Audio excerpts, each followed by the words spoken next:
Hi there, Stan the Annuity Man, America's annuity agent, licensed in all 50 states. So glad that you joined me for this video called Annuities Explained. These are actual questions that people put in after they watch these fabulous YouTube videos on the Stan the Annuity Man YouTube channel here on YouTube, right?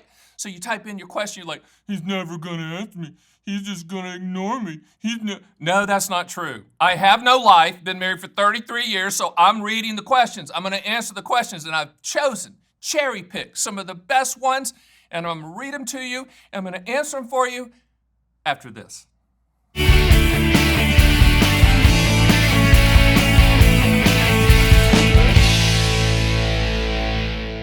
All right, so what I've done, because I'm just like an old fogey, on the last time I did this, I had this iPad thing and I couldn't read it because I'm old and I have bifocal contact lenses. Nod your head, you understand what I'm saying, right? So I printed them off. Hopefully I don't crinkle the paper, right? Let me read the questions, here we go. All right, let's start with the first question from Steve. He starts it off very well. He says, great video, Stan.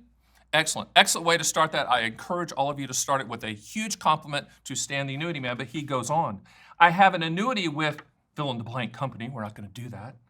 And have online access as most annuity owners do. You mentioned a payment that has inflation adjustment, which is good, and a level payment option. Are you saying the inflation adjustment payment is just plain old fraud? No, that's not what I'm saying. What I'm saying is that the annuity companies have the big buildings for a reason. Number one, they know when we are going to die, and they price things accordingly. But when you choose, and not all of these companies have an inflation adjustment payment or a regular payment, but if they do, okay, it's very simple. It's a Madonna Vogue. Remember Madonna? Vogue, let your body go with it. Remember that? And she did her hands. Okay, so here's the payment if it doesn't have inflation adjustment. Here's the payment where it starts if it does have inflation adjustment, meaning that annuity companies aren't going to give it away. It's not fraud. They're just going to lower the initial payment to make up for the potential increase. I go on. Why would they offer that option? Because people like increasing income. And the reason that you would choose it is if your grandmammy and grandpappy live to 110 and you have longevity in your family, then it might make sense to have that increase. Because remember, with lifetime income, it's a transfer of risk, okay, to the insurance company to pay you for as long as you live, as long as you are breathing. People always ask, well, how long is it going to pay? As long as you're breathing. Okay, so if you think you're going to be breathing into the 110s, then maybe the inflation adjustment increased payment works. Remember, there's no good answers, just bad sales pitches. I don't do bad sales pitches. So let's go to the second question. This is from Walt. He says, okay, I understand MYGAs and fixed index annuities now. Good explanation. Again, great comment. He complimented the host, Stan the Annuity Man. Love that. You'll notice that I chose those. No, I'm kidding. You don't have to. You can blast me. I'll choose those questions too. They return CD-like rates. If they are not FDIC insured, which MYGAs are not, and fixed index annuities are not, what is their advantage over CDs? Good question, Walt.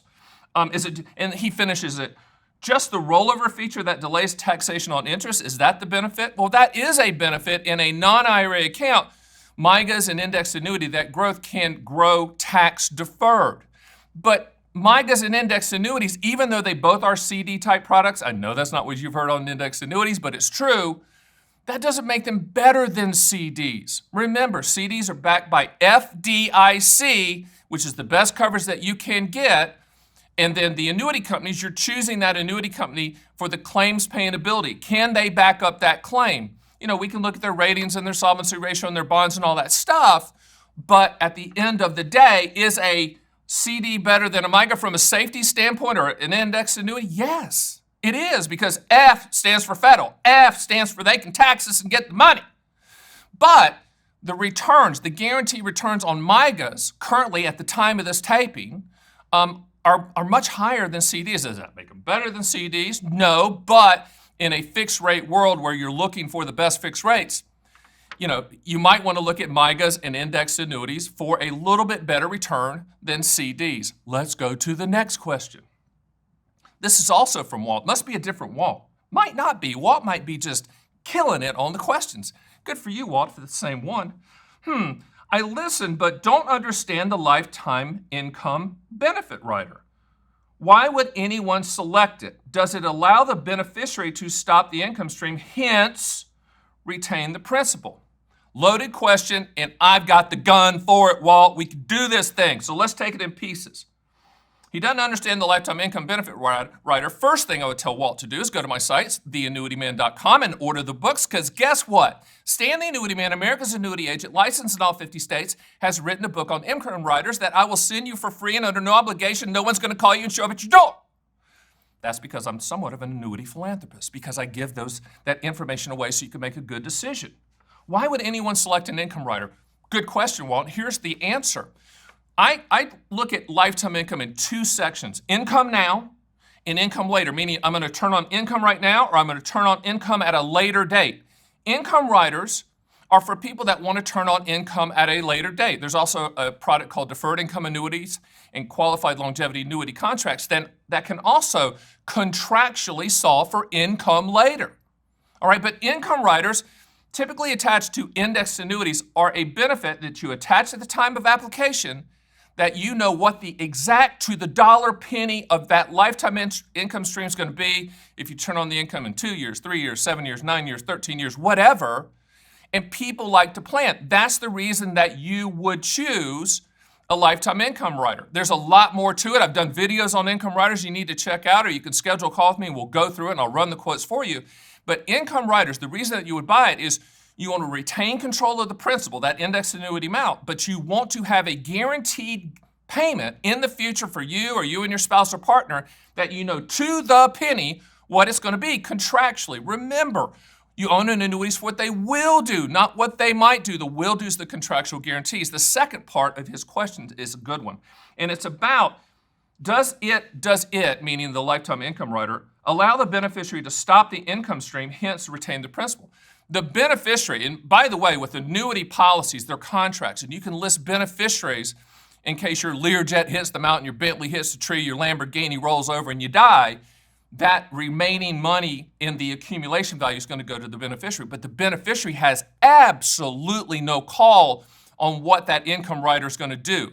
In other words, when you die, income rider is done, and they're going to get the lump sum from the accumulation value if there's lump sum still left, if you haven't lived to 110. Remember, it's a life expectancy play. So just remember, the beneficiary is not going to get the continued income. They're not going to have any say whatsoever in the income rider and how it functions, etc. When you die, the annuity beneficiary or beneficiaries are going to get the lump sum of the accumulation value if it's there. Let's go to the other one. Let me take a deep breath. Here we go. This is from Mike.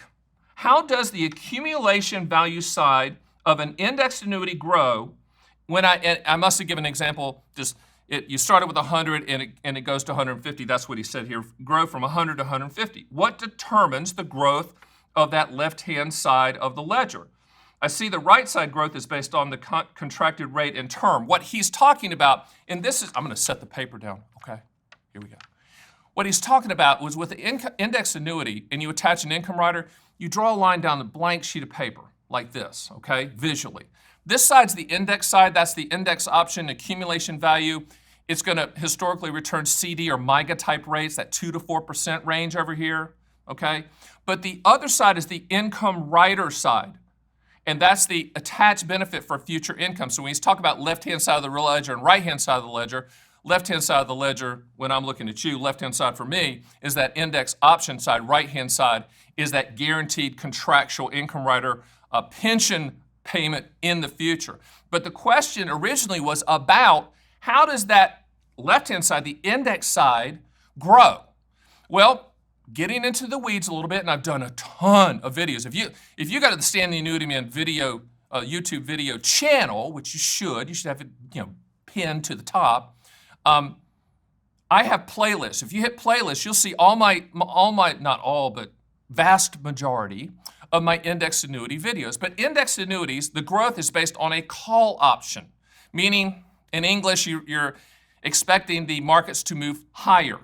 and it's typically a 1-year call option on an index, not including dividends, and whatever that gain is, and there's some limitations on the upside called caps and spreads and participation rates. We'll get into that in other videos. That is permanently locked in at contract anniversary date. That's how it grows. What I want you to understand about that question is, it's not going to be market growth, even though people are going to show you back-tested, hypothetical, theoretical, projected, unicorn chasing the butterfly number. That's too good to be true, Martha. We're going to get on this market return with no downside. If that was true, that's all the Fed would buy, right? Nod your head. So that's the answer.